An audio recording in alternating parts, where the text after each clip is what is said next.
male stvari. Zdravo živo. Šta je ženama zaista potrebno? Mislim da je to pravo pitanje za moje goste danas.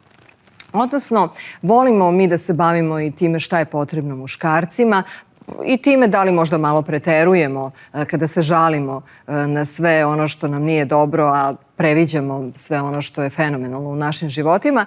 Ali veliko mi je zadovoljstvo što ću danas imati baš interesantne sagovornice i sagovornika na ovu temu. Tu je Tamara Raonić, moja koleginica, TV voditeljka. Tamara, dobrodošla. Hvala ti na pozivu i dobar dan tvojim, to jest našim gledalcima. Dugo te nije bilo na malim ekranima i lepo te je videti opet. Hvala ti. Jedna od najlepših žena na našoj televiziji svih vremena, definitivno. Sad ću da se postidim, nemoj tako. Hvala ti, jeste, pauza je bila velika, nekih 15, 16, 17 godina i prošlog septembra sam se vratila ovom poslu koji neizmerno volim i mnogo mi je drago zbog toga. E pa divno, dobrodošla nazad. Hvala. Veljko Kuzmančević, kompozitor, ali u slobodno vreme i slikar, jer je upravo ovih dana bila aktuelna tvoja izložba pod simboličkim nazivom Sve moje žene. Dobrodošao. Hvala, bolje te našao. Kad sam pročitala Sve moje žene, mislila sam šta će moja drugarica Verica Rakočević, tvoja supruga, da kaže na taj naslov. Pa ja nisam... Nisi je pitao? Da, nisam ja nju ni pitao, ali nisam ni razmišljao šta će Verica da kaže. Verica zna gde, šta to znači, a možemo pričati posle o tome. Ali sve moje žene su visile na zidu i bile na platnima, ali ona jedina prava je bila pored mene. E, pa divno jeste. To je taj pravi muškarac za svaku ženu. Poslije ćeš da nam kažeš šta iz tvog ugla, pošto radiš u Narodnom pozorištu, radiš i sa balerinama, radiš i sa muzičkim umetnicima, muškaraci, šta je, mislim da si ti muškarac koji možda može iz nekog normalnog, da tako kažem, emotivnog ugla da sagleda šta je to ženama zaista potrebno i svima nama, i ženama i muškarcima. Što kaže i žene i ljudi. I žene i ljudi.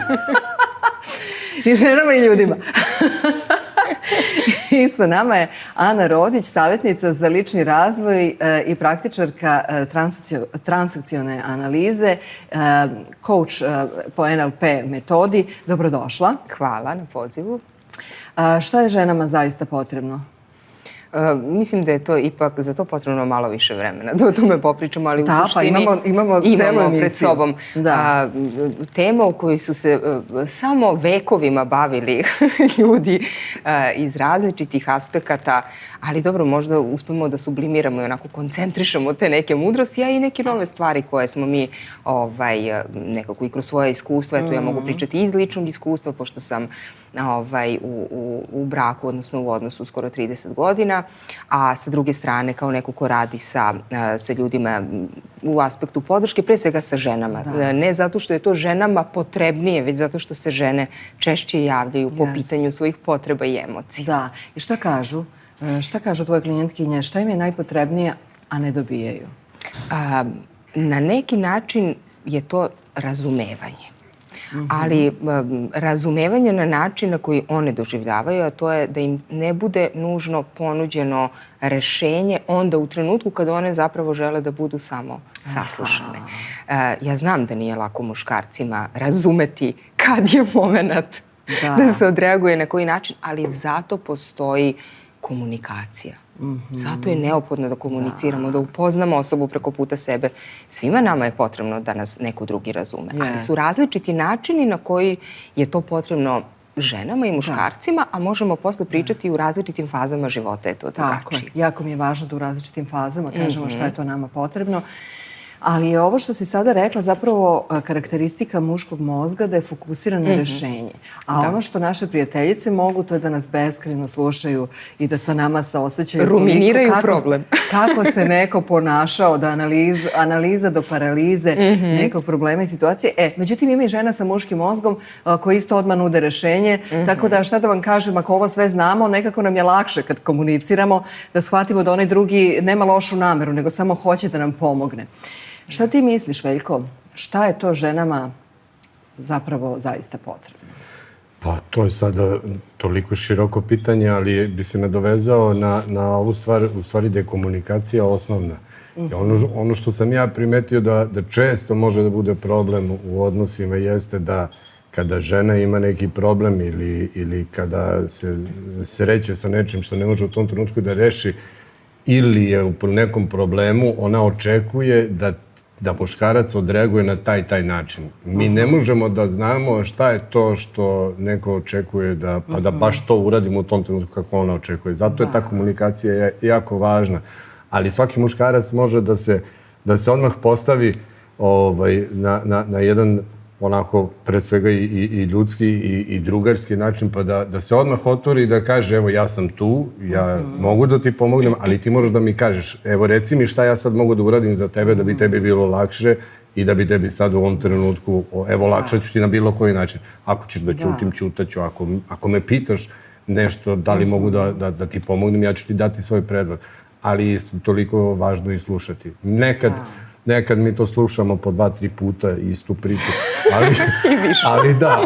ali ako je tako, mislim, da, saslušaš pa je okej. Ako će to da... Ali svi, a ponekad, znaš, ja isto često umem da kažem, meni treba 2 puta reći, na primjer, nešto. Ja kad mi prvi put nešto kažeš, možda se desi da zaboravim i zato kao kad mi posle kaže, ali to sam ti već rekla ili pa rekao sam ti. Ja kažem, dobro, ali molim te, moraš da naučiš. Meni je potrebno da čujem 2 puta da bih usvojila. I znaš šta je još jako važno? I za muškarca i za ženu.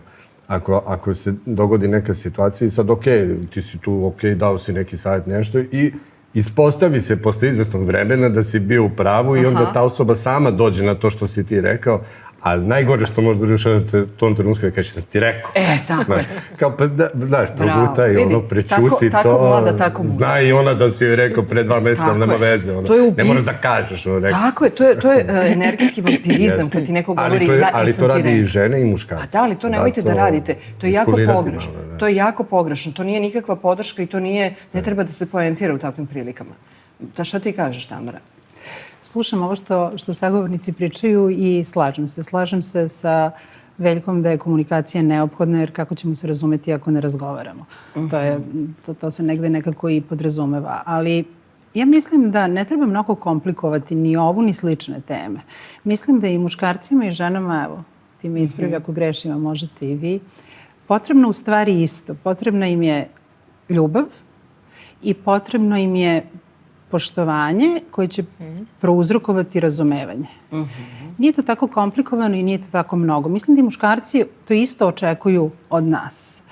A po prirodi, po fiziološkoj strukturi svog bića žene su drugačije i nekako možda na tom hormonskom nivou drugačije reaguju, mogu da budu majke, emotivnije su u različitim situacijama, pa se to sada na različite načine tumači, percepira, možda prihvata ili ne prihvata. Tako da mislim da stvari nisu uopšte tako komplikovane kao što sam rekla, nego mislim da ih sami komplikujemo.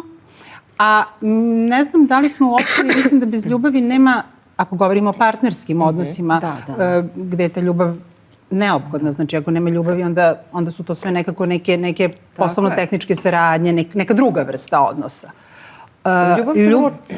Ljubav se jako često uslovljava. Svaki čas dam ti, uzmem ti. Onda je prava ljubav.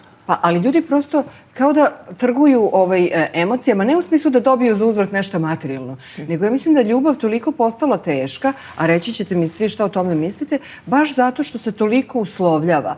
Pa sad te više ne volim, pa ti se ne javljam. Pa sad te kažnjavam zato što nisi pročitao moje misli. Pa sad sam ja ljut 5 dana i tako dalje.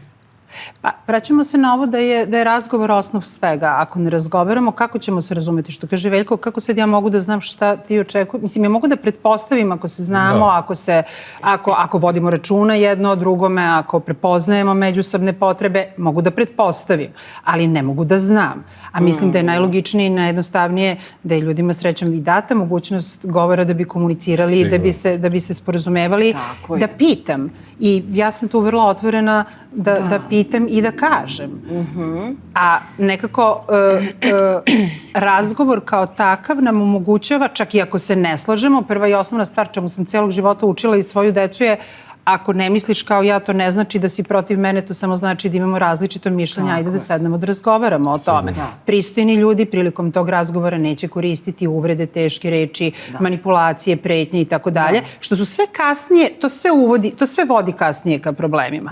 I zato kažem da su stvari vrlo jednostavne, mi ih komplikujemo time što razne druge elemente koji su nepotrebni uvodimo u te odnose i onda se zaglavimo. Nije ljubav kao ljubav samo po sebi postala teška, znaš, nego je, mi sad živimo i u brzom vremenu i drugačijim načinom nego ranije i nekako ono što ja primećujem, naročito i kod mlađih ljudi, to ljubav se danas doživljava na razne načine. Oni su je doživjeli i neko ih uči i predaje im o tome da je ljubav sloboda. Ljubav jeste sloboda, ali ljubav nije sloboda da samo meni bude ok, ja ću se osjećati slobodno i naš uče ih i naročito te žene danas. Znaš, bitno je da si ti slobodna, bitno je da ti radiš samo ono što tebi prija. I onda je to sloboda i onda je to ljubav i te floskule, znaš, ne možeš nikog da voliš ako prvo ne voliš sebe, ako ne... Pa naše su babe govorile po Bibliji, to imate isto, imate svuda. Nemoj činiti nekome ono što ne želiš da taj neko čini tebi. Ljubav jeste u nekom razumevanju, u nečemu da neke stvari nekada kod sebe ti moraš da suzbiješ i da ih malo spustiš zarad ovog drugog.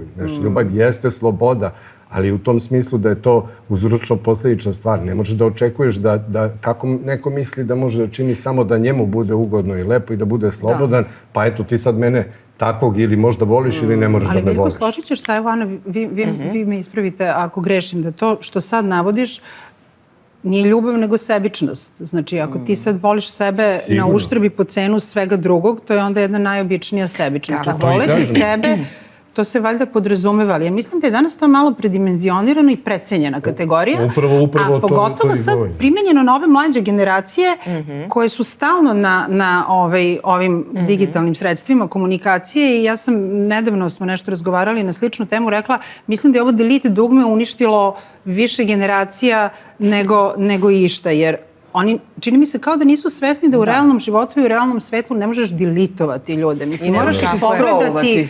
Pa to se svodi na isto. Moraš ih pogledati u oči, moraš sesti preko puta nekoga. Ajde, dosadan si, gnjaviš me, scroll. I ne samo to, nego iskažem nešto što će možda nekoga drugog da povredi, što može da se uradi na mrežama, a da se ne izložimo, a u realnom životu treba stati ispred osobe, pogledati u oči, založiti se za svoj stav, biti ispred toga što govorimo. I nadovezala bih se na vas, potpuno se slažem da ljudi vrlo često zaborave jedan aspekt slobode, a to je odgovornost. Sloboda nije samo činiti ono što želim. Sloboda je uvažiti i tuđe mišljenje, tuđi integritet, ne ugroziti ga, isto tako kao što ću zaštititi svoj integritet. I imati odgovornost za to što radim. Dati slobodu nekome ko ne zna šta sa njom da radi je opasno. Veliki osjećaj slobode, izvinite, nikada ne pruža dovoljan osjećaj sigurnosti. Tako je. Postoji... Čovjek onda mora da bude svestan svojih granica, mora da bude veoma disciplinovan i odgovoran, da bi znao u toj bezgraničnoj slobodi kojoj svi teže ili težimo, šta da radi i kako da se ponaša. To su vrlo klizave. Jeste. Ja hoću, izvini, daću ti reći, nego, dakle, da bismo se mi poštovali i da bi razumeli onog drugog, moramo dobro da se upoznamo. Ja mislim da ljudi brzopleto misle da znaju kakav je onaj drugi i da na osnovu onoga šta oni misle, oni već pretpostavljaju. Tako da ja stvarno apelujem na to, čak i kad su ljudi po godinu dana ili 2 zajedno ili po 3, pa ponovo moraju iznova da provere šta je neko mislio pod onim što je rekao i kada pričamo o slobodi, to je zapravo... Ako ti znaš kakva je ona druga osoba i da njoj, na primjer, sloboda treba zato što ima izraženu individualnost i voli neke stvari da radi sam, da ode na vrh planine ili da sedi kao Veljko da slika ili da komponuje, ti ćeš onda znati da čak i ako se vi ne vidite, nije do vašeg odnosa, nije do toga da on tebe nedovoljno voli, da te nedovoljno poštuje, da mu nisi prioritet, nego je do toga kakav je on sam. Ali da bi to mogli, opet moramo da iskomuniciramo. I u nekom trenutku da proverimo. Samo da proverim, je li u redu sve sa našim odnosom? Mislim, opet razgovor, ali od te lične važnosti koja je uništila tolike veze i brakove, šta ću ja, pa sad ću moj ego, ume da zakoči. Tako je, slažem se. Ja mislim da smo mi prihvatili ovako vrlo selektivnu jednu filozofiju, čini mi se, koja je došla sa zapada. Ta filozofija individualizma koja je malo pogrešno protumačena i zloupotrebljena u tom smislu. Briga o sebi. Ali briga o sebi na jedan način koji je upravo sebičan. Dakle, briga o sebi ne isključuje brigu o drugome. Ljubav prema sebi ne isključuje ljubav prema drugome, ovo što je i Veljko rekao. Dakle, da bi kvalitetan odnos mogao da postoji, neophodno je da postoji jedno i drugo. A nama su odnosi i relacije neophodni za kvalitetan život. Mi iz odnosa nastajemo, kroz odnose se gradimo, u odnosima se ogledamo, bilo da je to partnerski odnos ili odnos sa nekim drugim osobama. I ovo što si malo prepomenula, pretpostavke su jako opasne. Iz kog razloga? Zato što svako od nas vidi realnost kroz svoje filtere. Je li tako? Znači, ti filteri su naša uverenja, naše vrednosti, naši strahovi, kulturološki, socijalni i porodični obrasci u kojima smo odrastali. Istu stvar ne vidimo na isti način. I da bismo mogli da znamo šta mislim ja, šta misliš ti, mi moramo da postavljamo vrlo konkretna pitanja. Mi recimo kroz NLP učimo o važnosti tih pitanja. Obe smo masteri NLP-a. Jest. I mislim, tu sam negde osvestila to, ali kroz život i kroz praksu vežbam, koliko je važno konkretno pitati nekoga, posebno kad su ta opšta mesta u pitanju. Naprimjer, šta treba pitati? Evo, daj nam neki primjer. Pa recimo kad neko kaže, eto, meni je potrebna sloboda, na primjer. Potrebno je pitati, dobro, a šta za tebe znači sloboda? Kako se ti osjećaš slobodno? Koji su to načini na koji želiš da sprovodiš tu svoju slobodu, recimo? Ili kad neko kaže, meni je potrebno, ne znam, da me više voliš. Da, kako? Na koji način? Zašto imaš, po osnovu čega prepoznaješ da ja tebe ne volim dovoljno? Šta za tebe to znači? Ja mislim da se ne može čak ni meriti količina, da li je nešto više ili manje nekog, ili voliš ili ne voliš. Na primjer, ovo sam samo... Naročito, pa evo i u svakodnevnom životu. Ali žene naročito različito doživljavaju uskraćivanje pažnje. Na primjer, tebi se pokvario karburator i jako si zabrinuta, mi mislimo šta li sam to loše rekla. Ne. Ja mislim da su stvari čak i mnogo jednostavnije od ovoga što mi sada govorimo. Jer evo, i u svakodnevnom životu vi možete da budete u nekom marketu i da dođete na kasu i da taj čovjek koji tu radi ili kasirka bude neraspoložena iz ko zna kog razloga, danas joj nije dan, ne znam šta, bacit će ti onu kesu tamo, bit će neprijatno, šta god. Ti sada ako nisi svestan, ako ne pomisliš ko zna koji joj je danas, iskuliraš, ti može da budeš budala i da upadneš u raspravu. Znači, stvar je da budeš svestan i ljudi stvari u trpljenju. Neke stvari moraju da se i pretrpe. Nekada treba i da prećutiš. To ćeš da prećutiš onome koga voliš. Dozvolit ćeš. Pa i ako vidiš da greši, pustit ćeš da odgreši do kraja, jer u tom trenutku to njemu je potrebno. Posle možeš o tome da razgovaraš i posle će i on sam da uvidi da je greška ili šta god. Nema tu, znaš, ta stalno igra u muško-ženskim odnosima, ja ću tebi ovako, pa sad posmatram tvoju reakciju, da šta ćeš ti, pa će to zamara. To nije ljubav, to je nepotrebno. Tako je, slažem se, ali vrlo često se to dešava na nesvesnom nivou. Ljudi ne rade to namerno, rade zbog određenih svojih obrazaca i nesvesno, odnosno neosvešćenih različitih situacija koje su u najvećoj meri imali kroz detinjstvo, a nisu razrešili. Zato stalno kad god mogu apelujem na psihoterapiju ili na neku vrstu razgovora sa nekim ili preispitivanje, upoznavanje sebe da bismo shvatili šta to mi možda proigravamo kroz partnerski odnos, a da se ne tiče partnera i date situacije. Ti onda stručno sada verovatno znaš da li je moguće ispraviti tako neki odnos ili takvu neku osobu. Ja ljubav posmatram na dosta onako nekom drugačijem nivou od onoga što je naša stvarnost. Ja verujem da se ljubav ili događa ili ne događa. Ako ja moram da ispravljam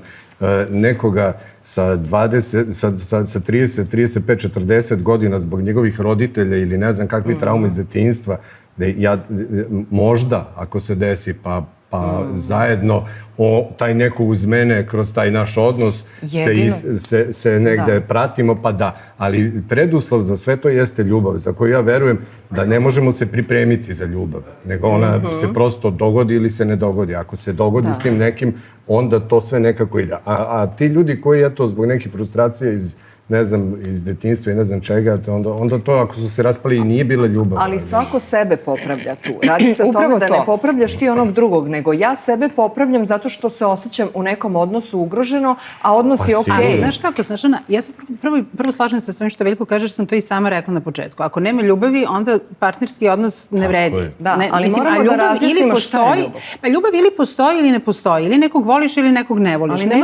Ali na različite načine ljudi vole. Pa tu je problem, mi ne možemo definisati. Ne znam da li na različite načine ljudi vole. Ili nekog voliš ili nekog ne voliš. Ali pokazivanje ljubavi... Pokazivanje ljubavi je nešto drugo. Ali kada su dve osobe u partnerskom odnosu, sigurna sam, a pogotovo ako imaju više godina, sad da ne govorimo o nekom tinejdžerskom periodu gde se oni još traže, mislim, tek počinju da uče srednju. Govorimo o nekim malo zrelijim godinama kada ljudi već dosta toga trebalo bi da znaju o sebi. Ti osjetiš da li ta ljubav postoji, da li je u dvosmernoj ulici ili nije. Jednostavno osjetiš. O svim ostalim stvarima možemo da razgovaramo. I sve ostale stvari mogu da se poprave ako dvoje ljudi ima tu uzajemnu ljubav i samim tim ima želju da na tom partnerskom odnosu radi. Potrebno je strašno puno i strpljenja i poštovanja i tolerancije i spremnosti na kompromis. A u današnje vreme čini mi se da su to kategorije koje su nepopularne, tako da kažem, jer zahvaljujući upravo tom životu na mrežama u digitalnom svetu, gde ti je svašta dozvoljeno, strašno su brze promene, strašno se puno toga nudi, svi su lako zamenljivi, više niko ništa ne popravlja, svi sve bacaju, svi samo kupuju novo. Nekako mislim da su i ti međuljudski odnosi, znaš kad neko kaže, ma daj bre, ma ne mogu da slušam, ma nemam strpljenja, bre, ma imam puno svojih problema, ma ne zanima me. Da, to je ono scrolling, dosadnost. A i onda od toga nema ništa. Ne vredi. Da, ali upravo to, tu smo na polju pokazivanja ljubavi, odnosno jezika ljubavi, jer, znaš, za nekoga je, pa da, ja te volim, ali ne javljam ti se 2 dana. Mislim, a za nekoga je, ako me voliš, želiš da mi pustiš poruku u svakom trenutku ili želiš da se viđemo svaki dan. Kako nekog možda voliš i da mu se ne vidiš 2 dana? Pa, ne znam. Ne znam, ali evo ti pojim, Verica i ja smo 12 godina smo u braku, Verice i ja. Ti Vericu poznaješ dobro. I ti isto poznaješ. Evo, to je žena koja kad ide na spavanje ima svoju spavačicu koju ujutro kad ustane ima onaj svileni đavo što ogrne pa pije kafu iz ne znam ovakve onakve šoljice pa to sve mora da bude. Ustanem i izađem u gaćama, razumeš, dođem, iskrmeljam, motam, onaj tamo duvan, to se rasipa, ona poludi, ali ne može, nijednog trenutka nije pomislila čekaj, on mene da voli, on bi znao da ja sad to tako, pa bi se sad on trudio. Ne, nego se tu prave kompromisi. Mi 12 godina opstajemo u kompromisima i u nečemu što je ljubav, jer da nije ljubav, te razlike ne bi mogao da... Prihvatate da ste različiti. Nijedan psiholog ne bi mogao to da razreši te razlike, da pomiri među nama u svakom smislu, i u životnom iskustvu, u pozicijama u kojima se nalazimo, u načinu razmišljanja, ni u čemu. Znači, nas ne može ništa promeniti, ali smo opet toliko različiti zajedno već 12 godina u ljubavi. Ali izvini, ja mislim da bi baš bio pokazatelj da nema ljubavi, da ona tebi kaže ne možeš da ustaješ, moraš da imaš bademantil kad ustaneš, ne možeš da praviš kafu tako na brzinu, ne možeš da ti baš... Ili obrnuto, da ti njoj kažeš, ma na što to bre liči da si stalno tako. Znači, to je upravo spremnost na kompromis i želja za razumevanjem nekog drugog. I prihvatanjem, moram ovo da dodam, prihvatanjem onog drugog takvim kakav jeste. Sve dotle dok nas on ne ugrožava ničim. Znači, ne ugrožava našu slobodu. Znaš kako se kaže da je sloboda, možda si to malo prispomenula. Dotle dok ne ugrožavamo tuđu slobodu. Ali to rade obe strane. Tako je. Kada to rade obe strane? Ako to radi samo jedna strana, onda nije dovoljno. I vas dvoje, pošto si naveo taj primjer, možete tako i da opstanete upravo zato što prihvatate jednu drugu, da samo jedna strana prihvata onu drugu, a ona druga ne, do toga ne bi moglo da dođe. Ali onda to ne bi bila ni ljubav. Ja ne bi tu drugu stranu koja to ne može da prihvati, džabe da je pošaljem bilo gde na terapiju, jer taj neko na terapiji mora da je ubeđuje nečemu što onda nije izvorna emocija i ono što mi imamo ili nemamo. Zato i kažem, ljubav jeste nešto što se ili dogodi ili se ne dogodi. A kada se dogodi, u ljubavi su ljudi spremni sve da uradi jedno za drugo. Jer ja bih umjesto kompromisa iskoristila reč prihvatanje. Jel se slažeš? Znači, da prihvatam nešto, prihvatam tvoje navike zato što te volim, pod uslovom, naravno, da te navike nisu štetne ili baš toliko da, znaš, kao neko stalno ostavlja za sobom smeće. Ali hoću da te pitam, Ana, pošto se baviš i transakcionom analizom i savjetovanjem i pojedinaca i parova, kako onda zapravo, što još, daj nam neke primere još dobre komunikacije, kako da se razreše nesporazumi i kako da razumemo da taj neko drugi ima drugačiji jezik ljubavi, možda nego što je naš, i da je možda problem u tome.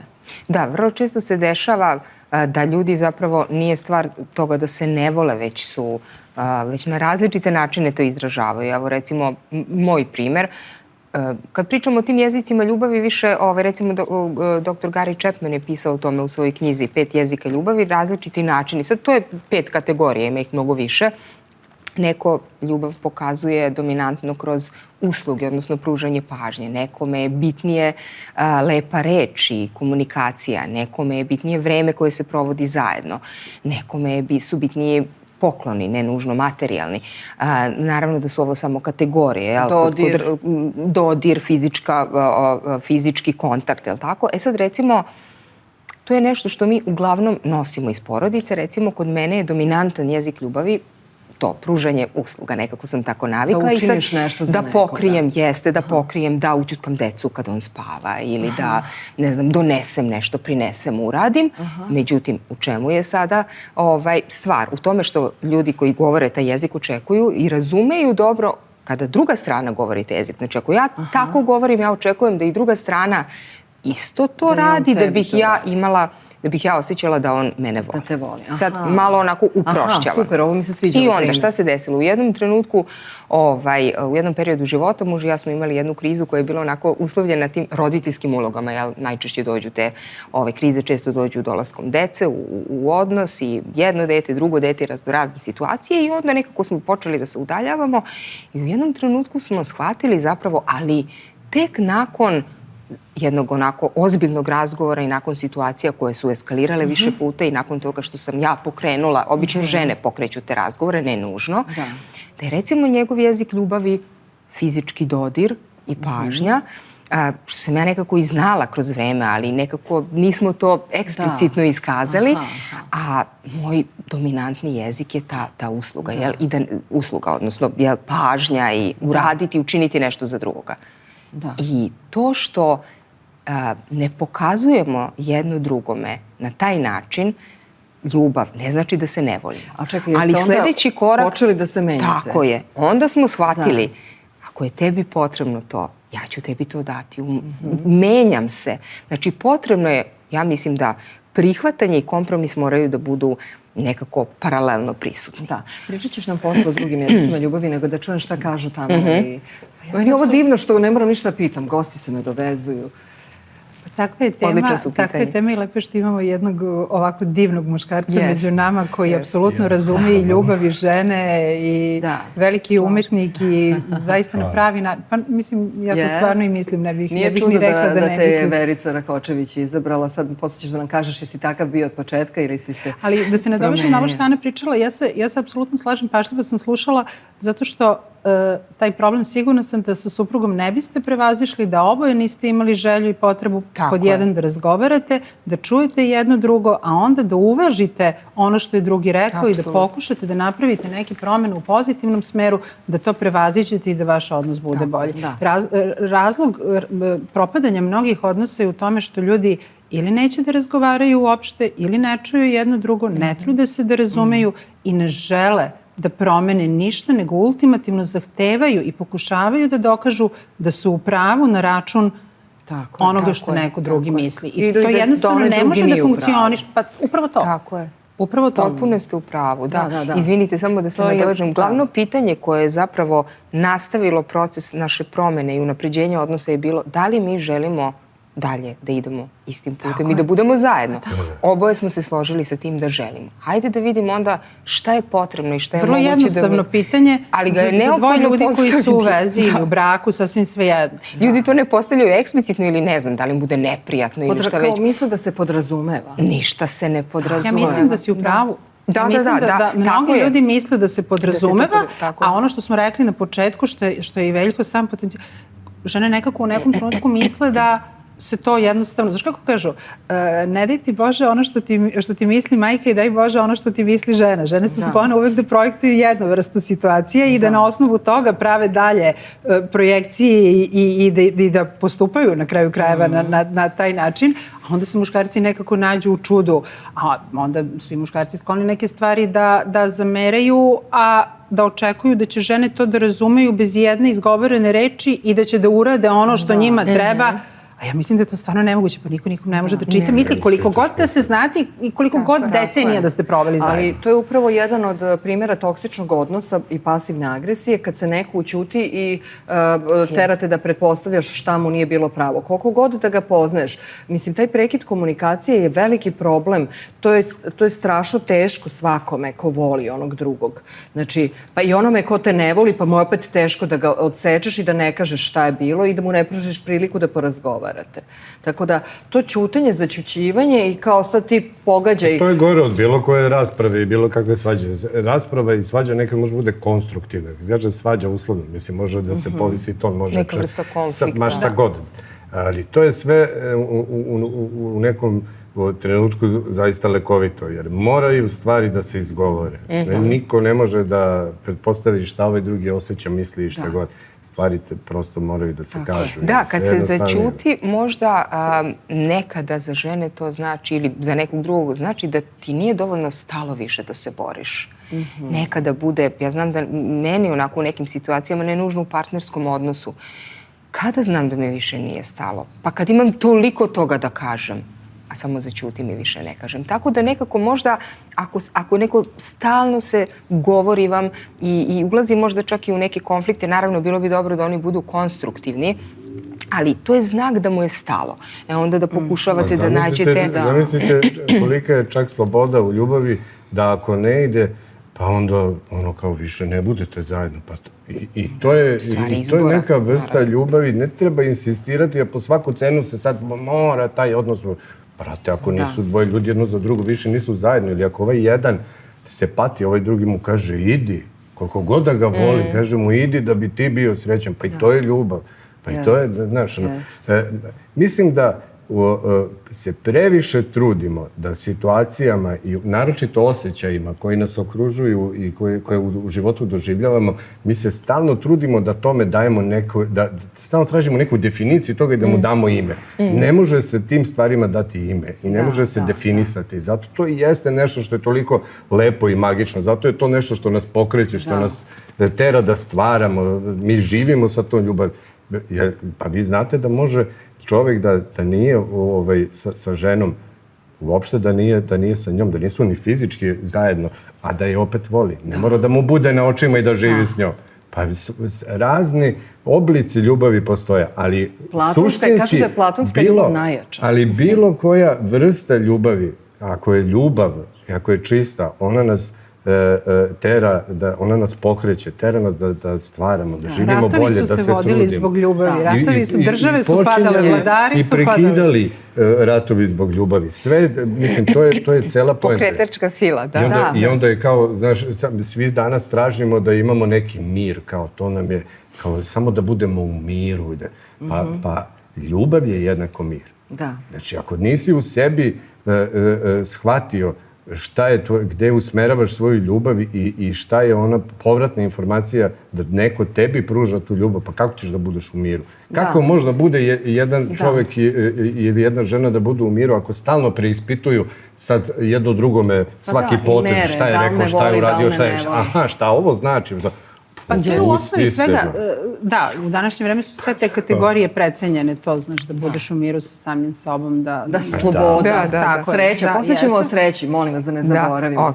Sreća je precenjena. I samo nešto o platonskoj da kažem. Htjela sam da kažem da bez obzira što dolazi do nekih konflikata, što je normalno, znači ne možemo idealizovati jedan odnos, naročito odnose koji jako dugo traju, da u njima nema konflikata, što je sve na kraju krajeva u redu i treba tako i da bude, ako se naravno poštujemo i ako se razumemo, ali mislim da je u osnovi toga ne to kao ja želim da imam mir, nego ja ne želim da prepoznam da imam svoje lične nesigurnosti, slabosti i nezadovoljstva, a ispoljuću ih tako što ću tebe ubeđivati da ti nisi u pravu, da bih sebi objasnila da sam u pravu, ti nećeš razumeti o čemu se radi, trudit ćeš se da mi to... Mislim, to je jedan zatvoreni krug u kome nema pomaka, osim ako se ovo što je Jana rekla, ne pogledamo u oči, ne prepoznamo problem i rešimo da ga zajedno ispravimo i da dalje idemo zajedno. Ali je važno shvatiti da svako ima po neku prepreku. Nema osobe koliko god je radila na sebi koja neće naići na neki bug, kako bi mladi rekli, u odnosu. Prema tome, ali je najgore od svega pomisliti da ti ne možeš biti drugačiji. Znači, imam utisak još jedna od velikih prepreka dobrim odnosima i ljubavima, čak najvećim, to je kad neko misli pa ja sam takav. Ja sam jednostavno takva i ti moraš takvog da me prihvatiš. To se sve menja. Donekle da, slažem se. Kad naletiš na ljubav i na majstoricu, promenite ih. Nema baš mnogo pameti u tom stavu. Ja sam takav i to je to. Evo imamo stručnjaka za transakcijnu analizu, to znači odnosi. Transakcija znači šta ko u odnosima, šta ko kome daje. Tako je. To je jedna vrsta igre koja se igra jer ti ljudi se najčešće nalaze u takozvanoj ulozi žrtve iz onog Karpmanovog trougla. Dakle, to nije prava žrtva kao žrtva koja zaista daje iz srca, već je to žrtva koja pokušava da na nesvestan način potvrdi svoju poziciju, da je ona nekako jadna, da za nju nema rešenja i da otpisuje jedan deo i svojih sposobnosti i deo realnosti kroz taj stav ja sam takav i to je tako. I kada me pitaju s kojim ljudima je ili najteže raditi ili nemoguće raditi, a koji se vrlo često, neki se ne jave, neki se jave baš da bi potvrdili tu poziciju, to su ljudi koji nisu spremni na sopstvenu promenu. To su ljudi koji kažu, pa džabe sve, ali ja sam takav, zato što... Ali sa kojim idejom se onda jave? Šta oni misle? Da vi imate čarobni štapić i da ćete njima sve rešiti? Ako oni nemaju ličnu percepciju toga i svest u tome da moraju da se promene da bi nešto bilo drugačije i da bi njima bilo bolje. Ma tu ni pilula ne pomaže, tu nema, to takav ti ne treba. Ne, prosto dok ti ljudi ne promene svest o tome...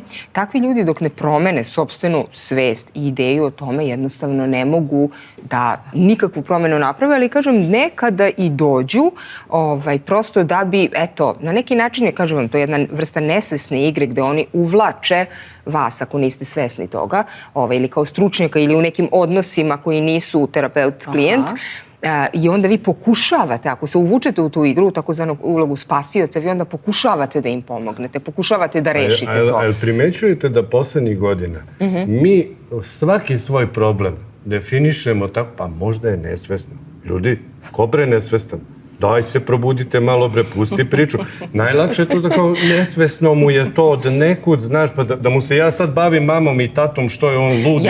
Ja ću.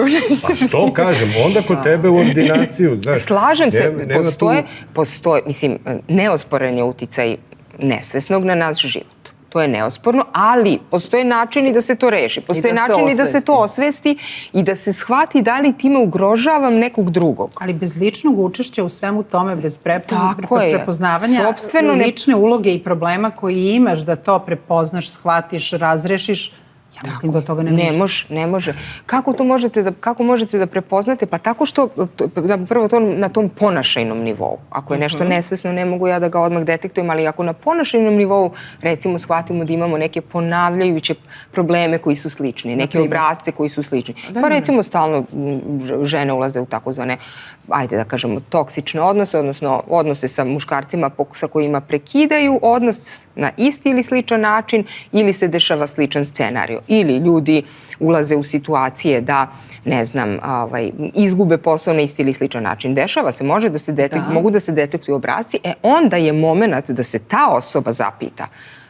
Da ta osoba prvo to detektuje kao problem, možda neće to odmah shvatiti kao obrazac, nego tek kad neko sa strane sluša, ali da onako se zapita, kaže, čekaj, pa meni se dešava nešto što mi ne odgovara ili što mi pravi problem u životu, hajde da vidim o čemu se radi, sa prvenstvenim fokusom na sopstvenu odgovornost. Dakle, šta je to što ja možda radim ili ne radim, da mi se stalno dešava jedan te isti scenarij. A ljudi obično pomisle, eto, potvrđuju skript, u stvari, suprotno, oni kao, eto, opet, znala sam. Meni je se ovo uvek došlo, eto, jadan ja, meni ili ovo, drugi ljudi ja su uvek ovakvi, ili svet je ovakav. Ili drugi su, ili onda krenu, ta uverenja da je opet do drugih ljudi.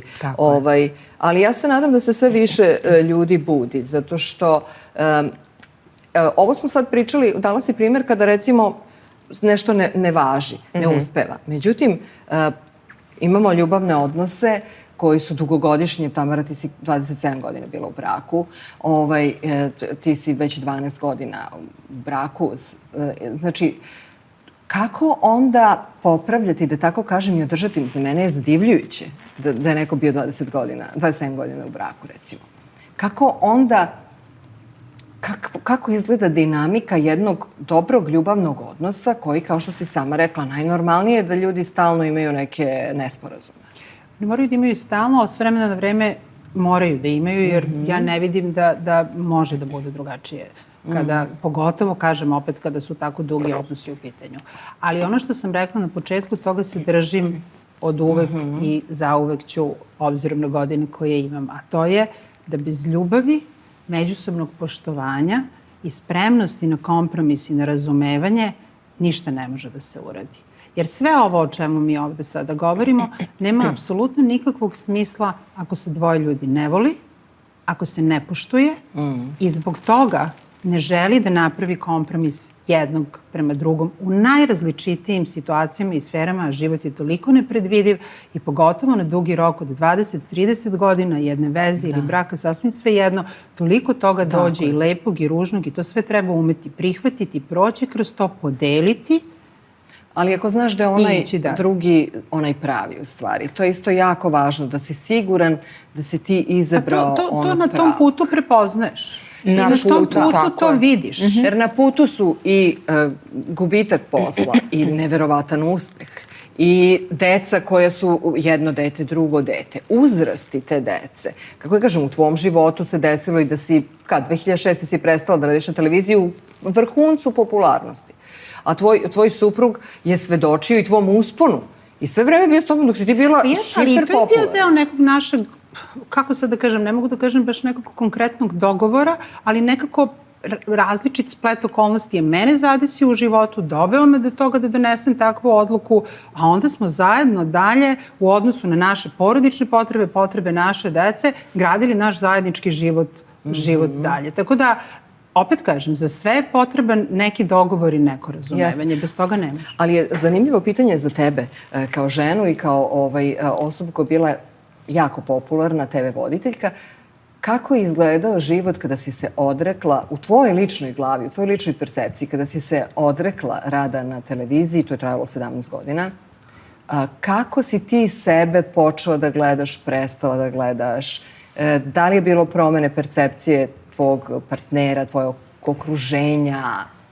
Razumem šta me pitaš, a obzirom da si i ti decenijama na televiziji i da si u javnom poslu, razumećeš ovo što hoću da kažem. A to je da je za nas ovaj naš posao isti kao i svaki lični posao, evo, za naše sagovornike ovde, za ljudi koji su u studiju ili za lekare, advokate, pekare, da ne nabrajam sada.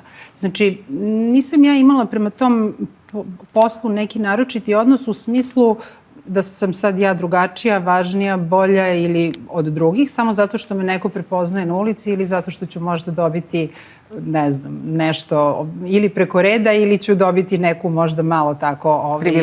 Privilegiju ili neku...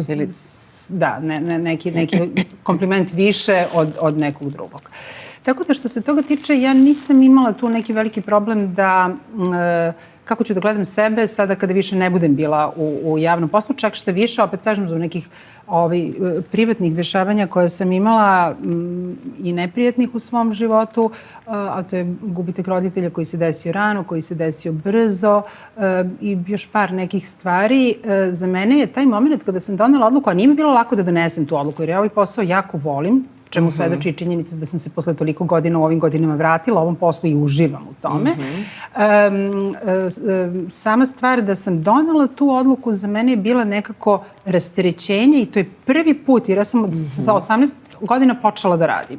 I onda stalno sam radila i stalno sam mnogo radila. Bila sam stewardesa, pa sam počela da radim na televiziji, pa sam se onda udala, pa sam dobila jedno dete, pa drugo dete, pa i nikada nisam uzimala nikakvu pauzu. Umeđu vremenu su ti preminula oba roditelja? Preminula su mi oba roditelja i ja sam tad imala 30 godina i to je za mene bio zaista veliki šok jer je bilo iznenada i nekako nisam nikad napravila pauzu i te samo išlo i smenjivalo jedno drugo i onda kada sam je donala tu odluku, 2 godine sam donosila odluku da prestanem da radim, jer nisam neko ko ne voli da radi. Ja sam tada prvi put zapravo sa svojih 36-7 godina sela i kao, ok, sad ne moram ništa, sad moram samo ovo što se tiče kuće, što se tiče dece i meni je to negde jako i prijelo. Onda mi je posle sin otišao na školovanje u inostranstvu, bio je tamo 8 godina pa sam se i tome posvetila da ga obiđem, da budem, da pratim i tako dalje. To je sad već bila neka potpuno drugačija dinamika, a onda je život otišao nekim drugim tokom, tako da nisam, recimo, kad smo supruga u tom trenutku, nisam uopšte prepoznala, ne da nisam prepoznala, nego nije ni postao moment da on sada mene gleda drugim očima, niti on mene gleda drugim očima zato što radim na televiziji, niti on mene sada gleda drugim očima zato što ne radim više na televiziji, pa da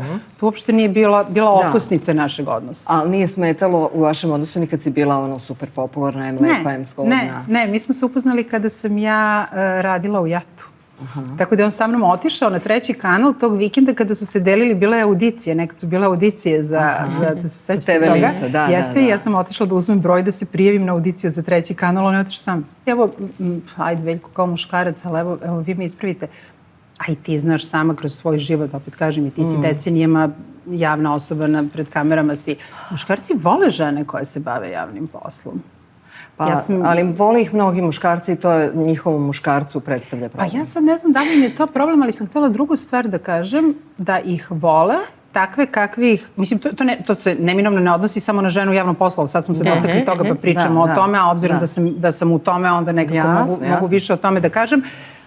A onda kada krene taj odnos, onda sve počne da im smeti i onda oni hoće da ih promene. Onda oni zaborave šta je bilo ono što se njima inicijalno dopalo, pa kao je sad, znaš, mogli bi malo i da se zakopčeš, a mogli bi toliko da se ne smeješ, a mogli bi da... Ne, ja mislim da ste vi promašili sada već emisiju celu. Ne, pa ne, dotakli smo se, morale smo malo, izvine, se požalimo. Prvo ste razgovarali... Čekaj, Veljko, pa moraš da ne se razumeš. Veljko, ali to treba ženama. Mi smo rekli šta ženama stvarno treba. Pa treba da se izjadaju. Evo, žene, sačekajte. Žene, polako. Ako ste me već pozvale žene, slušajte. I slušajte me. Prvo ste pokušali da po svaku cenu, kroz sociološki aspekt, da definišete nešto što je u oblacima, nešto što je ljubav. Pa svašta. I ovako i onako. Da, to je i preširoko, ali suštinski ljubavi se niste bavili. A sad odoste u trač i u plićak ko je medijska ličnost i kako to. Nije. Ne, pa ovo je trač. Zamisli sada... Nije trač, nego analiza. Priča o nečijem ličnom iskustvu. Ovo je nešto što svakako treba da bude gledano. Ali koja je poenta sada žena koja je u JAT-u radila, otišla a i sad njen muškarac prisustuje njenom uspehu i kao da li on sad gleda drugačije. Zato što su mnoge žene... Pa zašto bi to radio? Ali znaš ti koliko je žena prošlo pakao kada počinju da se uspinju? Ali to je sve... Ne, mi danas definitivno živimo u eri kada je jako potrebno biti izloženi, kada se svi trude da su izloženi u javnosti, po bilo koju cenu. Znači, pričamo sada o jednom periodu kada je 3. kanal zaista nešto značio, kad je neka karijera